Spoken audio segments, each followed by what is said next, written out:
Conversion is overrated.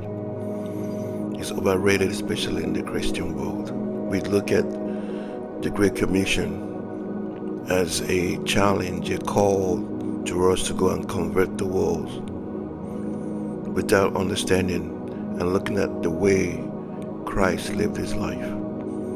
He didn't live his life to convert anybody because conversion is cheap. You can attain conversion through fear. You can attain conversion through finances. Conversion focus is all about receiving for self. To convince somebody to convert when you show them all of the benefits that they can get by simply making a confession. But what I'm talking about is getting deeper to understand that Christ came to reconcile communion with God. He didn't come to convince us, to convert us into believers, but to have a communion that can draw us back from the innermost part of our being, to do an inner travel to the core of our soul. That's why he said, what does it benefit a man to gain the whole world and lose his soul? Because soul is for communion, not for conversion. Christ didn't come to convince you that he is the Son of God. He didn't come to convince anybody to believe.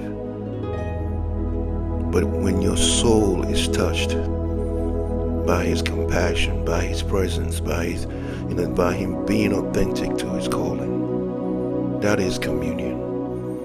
Conversion is what happens after communion. But a lot of people have put conversion as the primary goal for Christianity. It is overrated. It is not. It is communion. Because when you commune with someone and you find out how interconnected you are with that person, you don't have to do much. You don't have to say much. Because that interaction takes place on the inside out, not from the outside in. Colonial Christianity is driven by conversion because it's all about, the metrics. It's all about getting to the point. It's like a business transaction. In business, everybody's looking for conversion. Draw them in, convert them. But God, his method is to come in, let's dine together.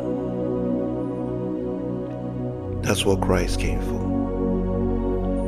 And somewhere along the line we have focused on the metrics of having people confess that Christ is Lord, that is the ultimate goal.